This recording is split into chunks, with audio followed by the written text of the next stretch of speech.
Deion Sanders embraces new era at Colorado without Shedeur and Shilo. I only have to be the coach now. Boulder, Colorado. It's the dawn of a new chapter in the saga of Deion Coach Prime Sanders at the University of Colorado.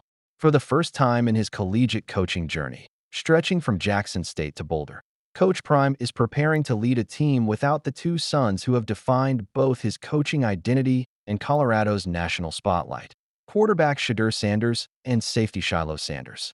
Their absence signals not just a roster change, but a seismic cultural and emotional shift. And Deion Sanders is ready for it. Gone are the familiar family scenes on the Buffalo's sidelines. Father and sons navigating the gridiron together, sharing triumphs and trials, carrying the Sanders legacy on their collective shoulders. In their place, a leaner, more focused Coach Prime, who now gets to do something he hasn't done in years: coach purely as a coach, not as a father.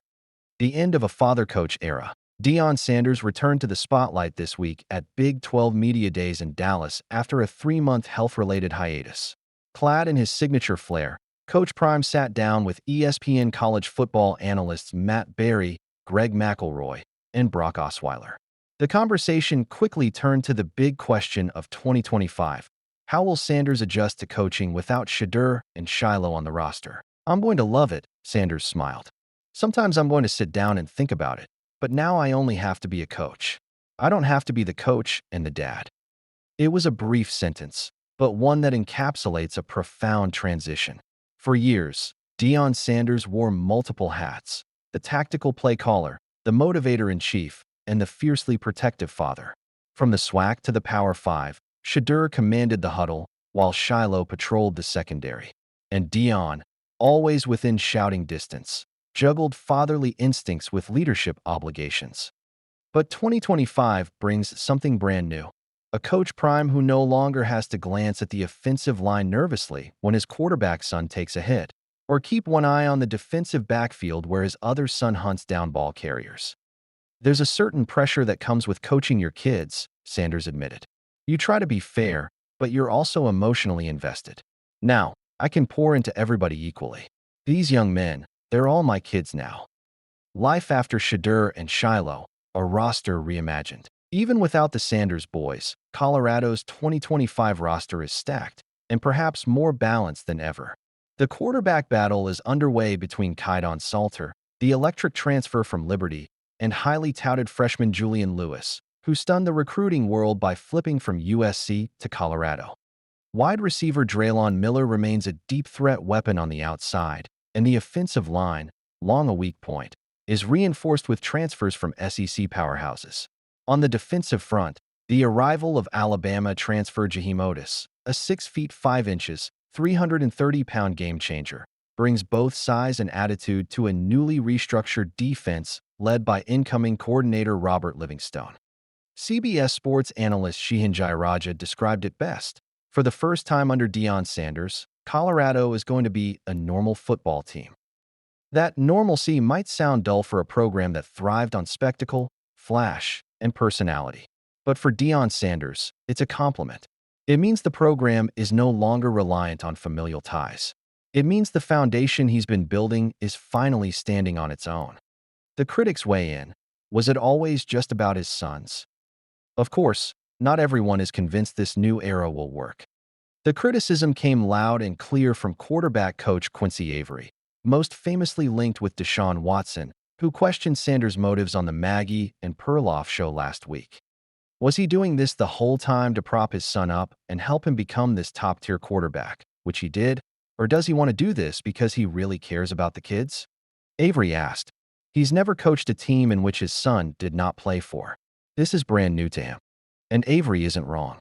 Since taking the reins at Jackson State in 2020, Sanders has always had at least one son on the field. It's uncharted territory now. There's no Shedeur in the huddle, no Shilo directing coverage in the secondary. Is Coach Prime ready for that? Absolutely. "This is the challenge I've been waiting for," Sanders responded. "Now people will see the real me. I've always cared about the kids. I've always wanted to build something bigger than me. A program on the brink of reinvention." The 2024 season ended in disappointment as Colorado, once 8-2 and ranked number 11 nationally, fizzled down the stretch and lost to BYU in the Alamo Bowl, finishing 9-4. Though the year marked Colorado's first winning season in nearly 2 decades, critics dismissed the results as smoke and mirrors, arguing that Colorado relied too much on media buzz and not enough on trench play. Coach Prime has heard those criticisms loud and clear. That was a reality check, he admitted. We need to win in December. We need to win when it matters most. So, he went back to the drawing board. The 2025 recruiting cycle became his most aggressive yet. He targeted linemen, depth, and high-character leaders. The result?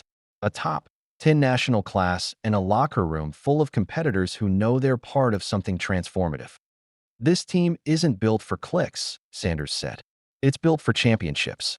A father still watching from afar. Even though Shedeur and Shilo are no longer in Boulder, their presence still lingers. Shedeur is now with the Cleveland Browns, fighting for recognition in a crowded quarterback room. Shilo landed with the Tampa Bay Buccaneers and is turning heads in OTAs.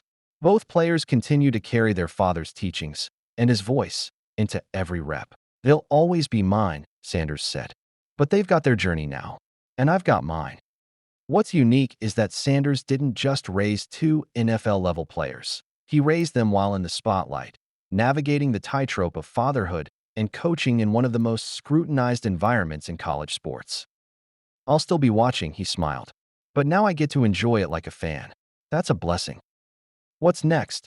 The Georgia Tech showdown. The 2025 schedule doesn't give Sanders much time to ease into this new identity. On August 29th, the Buffaloes kick off their season at Mercedes-Benz Stadium in Atlanta against Georgia Tech, a Power 5 opponent looking for its own comeback. It's a litmus test, a chance to show that Colorado can win games without the Sanders name on the box score. It will be the first time in years that Coach Prime stands on the sidelines without his sons in uniform. But don't expect a dip in swagger. You're still going to see the shades, the suit, the swag, Sanders said. Because it's not about who's around me. It's about what's in me. The verdict awaits. So much of Deion Sanders' coaching legacy has been tied to family. But 2025 represents something different. A full-circle moment where legacy, loyalty, and leadership collide.